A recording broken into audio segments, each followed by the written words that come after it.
Desde que foi eleito presidente da Argentina, no final de 2023, Javier Milei tem se empenhado para cumprir uma das principais promessas de campanha dele, atingir o superávit. Essa meta foi finalmente alcançada em março desse ano e anunciada com animação pelo Milei. Mas a novidade não foi bem recebida por muitos analistas. Isso porque a pobreza avançou exponencialmente na Argentina e hoje afeta cerca de 1 milhão de novos argentinos por mês. Além disso, o Milei não mediu esforços para cumprir essa promessa e passou a tesoura em verbas importantes do governo, num plano econômico que ficou conhecido como Motosserra. Os cortes afetaram principalmente o setor público, em especial as universidades do país. Como forma de contra-ataque, mais de 1 milhão de argentinos foram para as ruas protestar contra os ajustes no orçamento. Em uma entrevista do Milei durante a campanha eleitoral, ele chegou a questionar a importância da educação pública e gratuita, afirmando que a educação não é um direito, porque alguém tem que pagar. Segunda-feira, 29 de abril de 2024.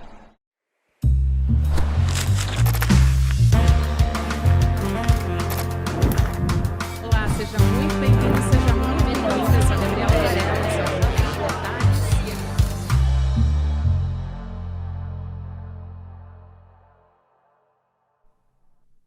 Olá, seja muito bem-vindo, seja muito bem-vinda. Eu sou a Gabriela Varela e esse é o Videocast em Detalhes. E aqui, você já sabe, sempre com um convidado ou uma convidada, a gente analisa uma temática, uma notícia importante do momento. A gente conversa hoje sobre o cenário econômico, político da Argentina e como que estão as manifestações por lá. 1 milhão, pelo menos, de estudantes estiveram nas ruas e pessoas manifestando contra os cortes nas universidades públicas. A gente vai entender tudo isso com o Rodrigo Viana, que é jornalista, apresentador aqui no ICL Notícias e também doutor em História, com foco em História Política da América Latina pela USP. Rodrigo, prazer falar contigo aqui também. É isso, um prazer. Gabi, a gente divide o noticiário, né, de segunda a sexta à noite e agora conversar um pouco sobre a Argentina. Isso. Manifestações gigantes nas ruas. Vamos lá, então, meu companheiro de bancada do ICL Notícias segunda edição. A gente tem um cenário de 1 milhão de pessoas nas ruas. As imagens são impressionantes, né? Dos estudantes justamente fazendo esse protesto contra os cortes nas universidades públicas, como eu disse, em Buenos Aires. Qual que é o cenário que a gente tem nas escolas?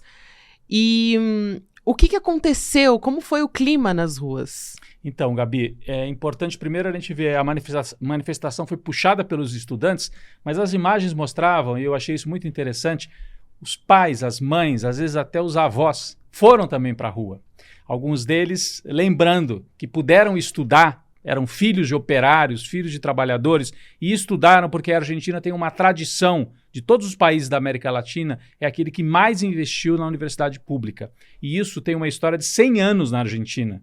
Em 1918 aconteceu a chamada Reforma Universitária de Córdoba, na cidade de Córdoba, e estabeleceu a ideia de uma universidade pública, laica, ou seja, sem a participação da igreja, e para todos. Então, mexer com o orçamento das universidades e inviabilizar as universidades, como o Javier Milei está fazendo, é mexer com uma tradição argentina. E aí levou milhares de pessoas às ruas em Buenos Aires e também em Córdoba, que é uma cidade importante, onde começou essa reforma universitária, como ela é chamada, e é muito lembrada pelas famílias argentinas. Então, mobilizou demais. Para alguns, foi a maior manifestação de rua desde o fim da ditadura.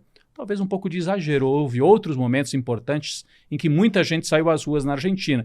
Mas as imagens, quer dizer, não cabia gente na Praça de Maio, foi transbordando por aquelas ruas laterais, a gente tem imagens de cima, assim, é muito forte. E aí teve manifestação em Córdoba, em outras cidades, Santiago del Estero, eu vi também uma manifestação grande, outras cidades em volta de Buenos Aires, La Plata tem uma tradição universitária também, fortíssima e fica ali próxima de Buenos Aires, colocando em xeque esse ajuste do Javier Milei. Os estudantes puxam, mas acabou virando uma pauta da sociedade argentina que pode estar criando já muita dificuldade para ele. E a gente vê um cenário de cortes, assim, que tem que fazer racionamento de luz, elevador que não funciona, enfim, cortes em bibliotecas públicas. O cenário é bastante avassalador, né? Talvez, não sei se seria, Rodrigo, eu também queria ouvir sua avaliação sobre isso, mas será que as universidades públicas na Argentina, elas estão, como você disse, é bastante emblemático para eles? É para a gente como se fosse o SUS? Dá para dizer um sistema universal de saúde? Eu acho que dá, e até com mais tradição, porque o SUS é da Constituição de 88 para cá. A universidade pública na Argentina vem, como eu falei, da primeira metade do século XX. Né? É anterior ao peronismo. Né? Vem de antes do peronismo, essa ideia de que todos têm direito a frequentar uma universidade se conseguirem, se estudarem e tal. Mas então mexe com algo que é muito forte, né? Que é algo assim simbólico também para os argentinos. Né? O Javier Milei promoveu cortes que inviabilizam o funcionamento nesse nível que você está dizendo. Não tem luz, não tem água, mas também estava se falando na Argentina, eu conversei com pessoas de lá, em extinguir o CONICET. CONICET o que é? É uma espécie de CNPq da Argentina, é o fomento à pesquisa, CONICET. Aqui no Brasil nós temos CNPq, em São Paulo existe a FAPESP, que financia pesquisa, paga bolsas, e não é só o salário, paga também a estrutura de um laboratório, a viagem de um pesquisador. Ele estava falando em acabar com o CONICET e bloquear de tal maneira o orçamento das universidades que elas tenham que fechar. E é um projeto da extrema-direita. Você veja que onde a extrema-direita se instala, ela ataca a educação. A educação é um calcanhar de Aquiles para eles. Né? Aqui no Brasil foi assim, a cultura e a educação. Só que o Bolsonaro não chegou tão longe, não avançou de maneira tão radical como o Javier Milei está fazendo na Argentina. O Orbán, lá na Hungria, desmontou uma universidade, né? Mandou embora a Universidade de Budapeste, que era uma das principais universidades do país, com uma desculpa de que ela era financiada por estrangeiros, etc., o globalismo, mas é o ataque à ideia de universidade, à ideia de educação. A extrema-direita, assim como a esquerda tem dificuldade com as igrejas, como que você lida com as igrejas? A extrema-direita tem dificuldade em lidar com a educação, porque a educação coloca dúvidas, faz perguntas. Perguntas desagradáveis, e para alguns, né? E também coloca em xeque algumas certezas. Né? Então, aquela ideia, Deus, pátria, família. Peraí, o que é? Qual Deus, qual pátria, qual família? Né? A educação faz isso, levanta perguntas. Né? E perguntas são sempre desagradáveis para quem quer impor regimes autoritários. Né? Por isso, Paulo Freire é esse símbolo também da extrema-direita no Brasil, de ataque à extrema-direita no Brasil. Agora, a gente tem acompanhado, desde que o Javier Milei assumiu, a gente tem acompanhado essa movimentação no sentido de enfrentamento ao posto dele, né? Teve panelaço durante o pronunciamento.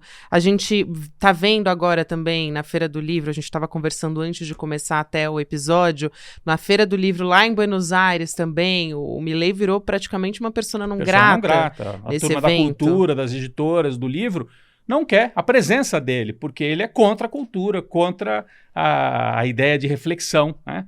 Pela figura dele, pelo que ele representa, né? E também a gente teve em janeiro de 2024 uma paralisação sindical, que não foi tão grande em comparação com o que a gente está vendo agora, mas já demonstrava ali o começo dessas manifestações. E logo que o Javier Milei assumiu, ele tentou justamente colocar um protocolo de segurança para impedir as pessoas de ficarem paralisando o trânsito, os piquetes, que são muito tradicionais também em Buenos Aires. Queria que você contasse um pouco desse cenário e também a sua avaliação política, né, do quanto isso enfraquece o Milei politicamente, porque a gente está vendo um avanço de fato, cada vez mais as pessoas indo para a rua, e a gente sabe que nesses regimes o que mais deixa um receio, vamos dizer assim, a quem está no poder é justamente o povo na rua, né, Rodrigo? Exato, o Milei ganhou com uma margem razoável, mas não esmagou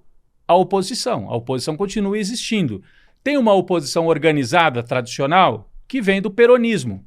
Aí você tem um peronismo mais conservador, porque as pessoas, não sei se todo mundo sabe, mas o peronismo tem desde um peronismo católico, conservador, mas a favor do sindicato e das leis sindicais, até um peronismo de esquerda, um peronismo revolucionário, como existiu nos anos 70, até guerrilha peronista.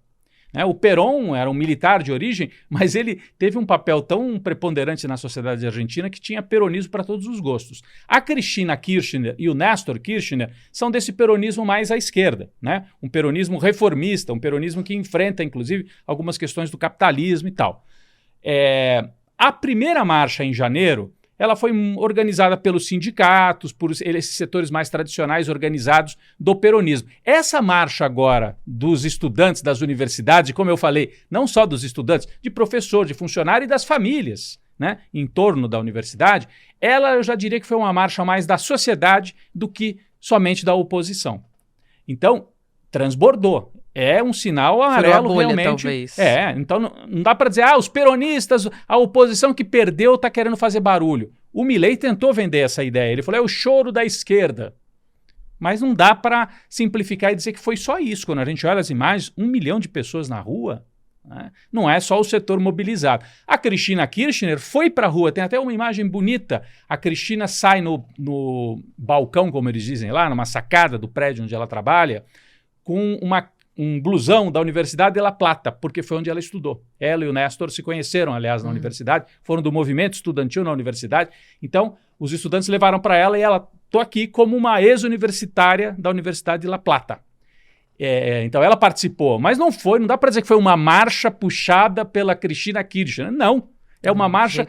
E isso é que é perigoso para o Milei. Essa faísca que virou, não é algo dos sindicatos. É o peronismo que está derrotado. Não.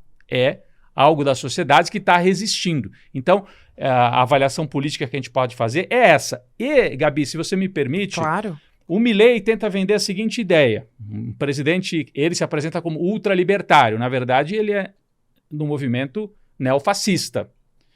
A diferença é que o fascismo no século XX tinha um lado assim de Estado forte. O Milei, ele propõe praticamente a destruição do Estado argentino. É como se a Argentina abdicasse de ter programa social, de ter ministério, de ter programa de obras públicas e virasse quase que uma colônia dos Estados Unidos. Ele até foi encontrar representante militar dos Estados Unidos para abrir espaço para uma base dos Estados Unidos na Argentina. É algo assim que mexeu muito com os brios também. Mas ele, do lado da economia, ele diz, temos que fazer isso, porque foram 50 anos de peronismo, muito Estado, e não deu certo. É mentira. Nesses últimos 50 anos, a Argentina já tentou por 3 vezes implantar um programa neoliberal nessa mesma linha que o Milei está tentando, de destruir tudo, acabar com programas, acabar com a indústria, acabar com as empresas argentinas e virar só um país agroexportador. 3 vezes. A primeira na ditadura. A gente olha para a ditadura. No Brasil, foi uma ditadura com o Estado presente, com empresas estatais. Na Argentina, não. Os militares, além de toda a repressão do banho de sangue, o ministro da Economia, Martínez de Hoz, um civil que era ultra neoliberal e arrebentou com a indústria argentina e não deu certo. Terminou com hiperinflação e com a economia quebrada e a ditadura saiu com o rabo entre as pernas e a Argentina com hiperinflação, primeira vez. Segunda tentativa, com o Menem, presidente, e depois com o De la Rúa, foram 2 presidentes. O De la Rúa deu tão errado que ele teve que fugir de helicóptero, a gente tem as imagens, teve que fugir da Casa Rosada de helicóptero, que o povo queria matar o De la Rúa. É histórica essa imagem. É histórico, porque ele apreendeu o dinheiro, o corralito que eles chamavam, né? Prendeu o dinheiro de todo mundo no banco.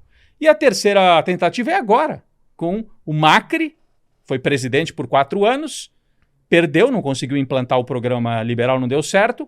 Veio um peronista, o Fernandes, também teve a pandemia, um governo que teve muitos problemas. Agora vem o Milei e fala, eu pela primeira vez vou fazer um programa liberal na Argentina. Não é verdade, já foi tentado e não deu, não funcionou, né? Aliás, os governos mais liberais na Argentina ou foram debaixo de ditadura ou não terminam. O presidente tem que sair fugido, como aconteceu com o De la Rúa. Não sei se vai ser esse o fim do Milei, mas ele está perdendo apoio e está com dificuldades, inclusive no Congresso, para aprovar as medidas dele, né? Pois é, tá aí um outro ponto que a gente tem que entrar também. A gente tinha, por exemplo, uma das medidas que o Milei queria implementar, né, Rodrigo, justamente no Congresso, e é nesse sentido, né, aquela tal da lei ônibus, né, prevendo superpoderes para o Javier Milei e tal. E quando ele assumiu, acho que uma das primeiras coisas que se falava é, olha, ele ganhou, até você falou aqui, ele ganhou com ampla maioria, mas também não é assim, não é como se ele tivesse ali com o Congresso super alinhado com ele, vai enfrentar muita dificuldade. Como é que o Congresso está olhando para essa história? Já que você puxou esse gancho, eu queria aproveitar para te perguntar como é que tem sido essa parte legislativa ali na Argentina. Primeiro, os peronistas têm uma base forte no Congresso, de 30% a 40%, que é a oposição mesmo.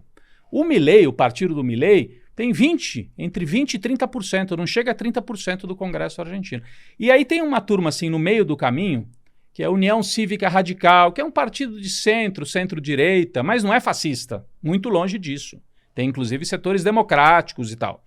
União Cívica Radical. Alguns votaram no Milei para derrotar o peronismo, mas não são radicais nesse ponto do Milei. Então, na hora que ele apresentou essa lei ônibus, que dava a ele plenos poderes, dava também poderes na área de segurança pública para impedir manifestações, acabava com vários órgãos públicos na canetada, né? Era uma lei gigantesca, era um pacote, na verdade, um pacotaço, né, como eles dizem lá. Não passou.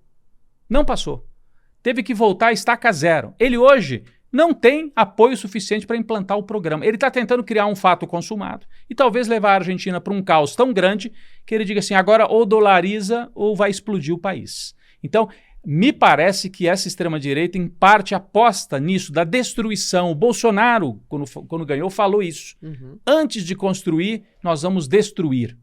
E ele tentou destruir a cultura brasileira, as universidades, a escola, o sistema de vacinação, o SUS, alguns aspectos simbólicos da presença do Estado no Brasil, né? E criar uma ideia, cada um por si, virem-se, o Estado não pode ficar cuidando de todo mundo, nós vamos cuidar só da segurança e os empresários é que tocam para frente, sem direitos sociais, sem direitos trabalhistas. Olha, no Brasil não conseguiu implantar isso, foi só até um certo ponto. E na Argentina está com muita dificuldade também, até porque não tem, eu diria até que o Bolsonaro tinha mais apoio no Congresso do que o Milei tem na Argentina. Então ele vai passar por muita dificuldade para conseguir aprovar as leis, os pacotes que ele queria. E sobre essa questão da segurança pública, né? Você lembrava, no começo do governo, ele baixou lá uma normativa, um protocolo, que era da Patrícia Bullrich, que é a ministra de Seguridade, né, de Segurança, dizendo que não podia ter manifestação que parasse as vias públicas, que as pessoas seriam presas. Isso aí virou letra morta. Como é que você impede 1 milhão de pessoas de circular? Não pode porque vai parar as ruas. As ruas foram paradas. Os argentinos tomaram as ruas. 1 milhão de pessoas. 1 milhão, não tem como. Segurar. Não, dá licença, o senhor vai ficar só na calçada. Gente, é manifestação massiva, que é a tradição argentina. Eram colunas e colunas e colunas de manifestantes chegando de várias universidades. É um negócio realmente impressionante. E as pessoas falam, no Brasil a gente não se manifesta tanto. Realmente eles têm uma tradição maior de ir para a rua. É curioso Chega isso. a ser inspirador você ver as imagens. São inspiradoras. Mas é curioso que quando você fala com os argentinos, eu uma vez fui para a Argentina e falei justamente isso lá para um argentino, né? Nossa, vocês são tão patriotas, vocês se mobilizam tanto, né? Vocês são nacionalistas. Eu falei, não, nacionalistas são vocês, que não deixaram vender a Petrobras, não deixaram vender o BNDES, o Banco do Brasil, a Caixa Econômica, porque lá eles foram mais radicais, eles venderam tudo. A Argentina é assim, vai para um lado, vai para o outro, vai para um lado. Eles são muito fogosos, assim, né? Então, você tem um partido de centro-esquerda, tem um programa. O de direita vai para o programa oposto e desmonta tudo. Aqui no Brasil, a gente repara... Como o Milei, né? Igual. Com os ministérios, Afuera, Cultura, Jogou fora, Afuera, acabou. Ministério da Educação, e ficava tirando todos, assim, né? né? Tinha aquela imagem. Aqui no Brasil, mesmo o Fernando Henrique, que foi privatizante, mas ele não vendeu a Petrobras, não vendeu o Banco do Brasil, não vendeu o BNDES nem a Caixa Econômica. Isso foi preservado. E outras... E Bolsonaro disse que ia fazer e também não fez. Vendeu um pedaço da Petrobras, da BR Distribuidora. Então, aqui no Brasil, eu acho que tem uma diferença, né? A gente vai menos para a rua, mas tem talvez mais controles. O Estado tem mais consensos do que na Argentina.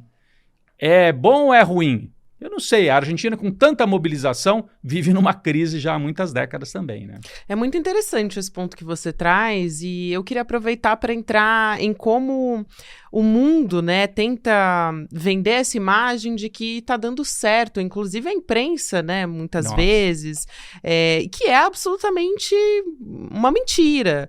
Por exemplo, a gente teve o FMI dizendo que considerava impressionante como o progresso na economia argentina estava funcionando com o governo Milei, enfim. A gente teve agora a notícia de um superávit na Argentina, mas eu acho que muitas vezes a gente não se apega ali, ou melhor, a gente se apega à questão técnica, né, a palavra técnica, mas não no que isso significa. Porque para ter o superávit, a gente teve uma série de cortes ali no Estado, e por outro lado, além de fechar a torneira, as pessoas não conseguem consumir nada, e uma inflação gigantesca também continua na Argentina, né? Eu queria que você falasse um pouco sobre isso, esse cenário de corte de gastos. Não, cortou, por exemplo, o programa de alimentação, restaurantes populares, que também a gente tem no Brasil, tem na Argentina. O Milei cortou, fechou. Então as pessoas que já têm dificuldade, que não têm renda, estavam acostumadas a ir em restaurantes públicos para se alimentar, foram fechados. Não estamos falando só da universidade. A universidade é para o filho do rico da classe média. Primeiro que não é. Na Argentina, a gente tem um processo já mais antigo em que o filho do trabalhador também vai para a universidade. Aqui no Brasil, há pouco tempo que isso começou. A gente começou a ver as universidades um pouco mais popularizadas. Na Argentina, isso já tem décadas. Mas não é só na universidade. Cortou alimentação, cortes que provocam a paralisia da economia. E aí você dizia, o nosso colega André Campedelli, dizendo, olha, é que nem você dizer, eu controlei os gastos na minha casa. Eu não pago a conta de luz, eu não vou à feira nem ao supermercado, eu não pago a água. Então tá tudo controlado. Só que você tá morrendo de fome sem chuveiro elétrico e sem tomar água. Então, qual é a vantagem? Alguma coisa está errada. E o outro ponto é que país não é orçamento familiar. Isso é uma mentira que os neoliberais ficam o tempo todo. Não, é porque é que nem a dona de casa, não pode gastar mais do que arrecada. Todos os países desenvolvidos têm déficit, né? Tem déficit público, enfim, trabalham com algum nível de endividamento para financiar o futuro. É claro que você tem que ter controles. A Argentina, em algum momento, acho que exagerou nisso e perdeu o controle, gerou inflação, e aí é péssimo. Agora, apesar disso, o Milei vira, se a gente sair um pouco da economia e pensar na política, o Milei é um dos símbolos da extrema-direita vitoriosa no mundo. Ia entrar nessa também, para te perguntar a diferença com o cenário histórico que você trouxe também. O Milei, quer dizer, você vê que o Elon Musk recebeu o Milei lá nos Estados Unidos, enquanto estava brigando com o governo que ele chama um governo de esquerda, comunista no Brasil. Não é comunista, né? Mas, enfim, e ele estava brigando com o Lula e ele quer mostrar, olha, o Milei é o que eu acredito. É um governo que não tem controles estatais, então ultraliberal, etc. Ele é um símbolo de uma extrema-direita vitoriosa nas urnas. Mas uma extrema-direita que, em geral, quando chega ao poder, não consegue entregar nada, e aí perde. E aí ou não termina mandato, ou vai perder na eleição seguinte. Vamos lembrar que o Bolsonaro, que foi eleito com um programa também prometendo vender tudo, privatizar. Primeiro que ele não cumpriu. Paulo Guedes não vendeu, não privatizou tudo. É o único presidente, depois da Constituição de 88, que não conseguiu se reeleger. O Macri, na Argentina, que também era de direita liberal, fez um programa ultraliberal, não conseguiu se reeleger. Então, tem dificuldade. Essa extrema-direita está forte, a gente se assusta, até porque a própria figura do Milei, né, as barbaridades que ele defende, assim, uma coisa distópica parece, se vendendo como um super-herói, antipolítica e despolitizante, assusta. Mas falta substância. E acho que eles apostam justamente nisso. Acho que ele nem quer ter substância, a ideia é destruir. Destruiu o Estado Nacional. Fez o Bolsonaro. O Bolsonaro destruiu até certo ponto, Você vê que o Estado de São Paulo, por exemplo, fez um papel de resistência na questão das vacinas e produziu vacina. E aí, ou comprou, né, dos chineses, depois produziu aqui, e com isso fez um contraponto e obrigou o Bolsonaro a se mexer. Então, o Estado brasileiro tinha condições e tinha institutos e níveis de consenso que deram capacidade de resistir a esse programa de destruição completa. Agora, eu fico imaginando, se o Milei colocar em prática o que ele quer, é destruição nacional. É transformar a Argentina quase que numa colônia. Uma colônia dos Estados Unidos, que também está em crise. Então, qual que é o programa? É cada um por si? É voltar à era das fazendas, das estâncias? Voltar a produzir carne e só isso, não dá. Uma sociedade urbana, a Argentina é uma sociedade sofisticada, urbana, Buenos Aires, Córdoba, Mendoza e várias outras cidades grandes. Não cabe mais isso. Então, qual que é o programa? Destruir e depois? Eu acho que eles vendem uma ilusão e depois não conseguem entregar. Rodrigo, para a gente fechar, porque o nosso tempo acabou, mas eu não posso deixar de perguntar se você acha que o Milei vai se sustentar no cargo e por quanto tempo você acha? No começo muita gente dizia, não vai durar 3 meses. Ele vai durar um pouco, porque ele tem um acerto político, ele tem um fiador que é o Macri. Quem coordena a parte política e faz os acordos políticos é o Macri, que é o ex-presidente, que foi inclusive presidente do Boca Juniors, né? Sujeito ligado ao futebol, mas foi presidente da República, tem força política, tem partido político. E o Macri também é liberal. Não é tão enlouquecido como o Milei. Né? Eu não gosto de usar a palavra enlouquecido, porque não é isso é um método. Mas não é tão extremista como o Milei. Mas fez uma parceria. Estão juntos. Né? Então, o Macri dá uma certa sustentação para ele. Por isso que eu não acreditava, não vai durar 3 meses. Vai. Agora, essas manifestações das universidades, se isso se prolongar na Argentina, vai começar a reduzir apoio e ele não vai conseguir trazer resultado, Gabi. Serão pelo menos 2 anos de crise de caos completo. A Argentina não sobrevive a isso por 2 anos. Então, acho que que ele tem capacidade de durar aí 1 ano, 2 anos. Depois, ou ele recua em parte das medidas, ou não termina o mandato. Eu acho. Então, eu acho que é um governo que pode, aí no meio do mandato, se inviabilizar, a não ser que o Macri chegue e fale, vamos adaptar um pouco o programa aqui, tirar o pé do acelerador para que a gente consiga ir até o final. Então, essas são as 2 possibilidades. Se ele insistir no programa dele, eu acho que ele não tem condição de durar o mandato inteiro. Muito bem, Rodrigo Viana, que é meu colega aqui do ICL Notícias. Que prazer te receber aqui. Hoje a gente vai estar juntos no ICL Notícias segunda edição e também aqui no Em Detalhes. É isso, Gabi. O prazer foi meu conversar com você e com todas e todos que acompanham o Em Detalhes. E vamos continuar acompanhando, né? Porque essa história vai crescer muito ainda pelo jeito. Isso Até aí. a próxima. Até a próxima. Quero lembrar você que a gente vai ter também o Despertar Empreendedor, que vai ser um dos maiores eventos do empreendedorismo aqui no país. Vai ser num espaço gigantesco aqui no Vibra São Paulo, que é uma casa de shows, entre os dias 14, 15 e 16 de junho. Então você não pode perder. Lembrando que agora a gente vai ter mudança de lote. Então o valor do preço para participar do evento vai mudar nessa terça-feira. Então vale a pena você garantir o seu ingresso para participar e ver diversas personalidades. Ministro da Fazenda, Fernando Haddad, vai estar lá, Joana Maranhão, enfim, a gente também vai estar nesse evento, então não perde essa oportunidade porque vai virar o lote e aí o preço vai mudar. Fica a dica para você então, obrigada a você que me acompanhou até aqui. Próximo episódio vai ao ar às 10h30 da manhã, ao vivo no YouTube, por onde você acompanha toda a nossa programação. Você fica agora com o Mercado Investimentos, depois tem Rolê ICL e 6 horas da noite tem ICL Notícias segunda edição. Tchau, até amanhã.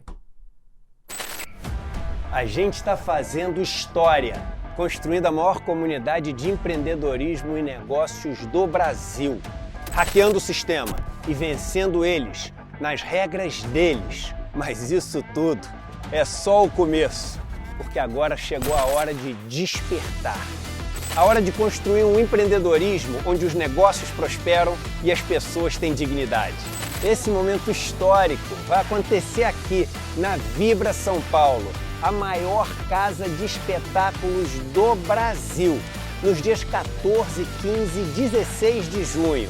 Anotem na agenda e se preparem. Mais de 4.000 pessoas juntas, participando do evento de empreendedorismo mais incrível já realizado no Brasil.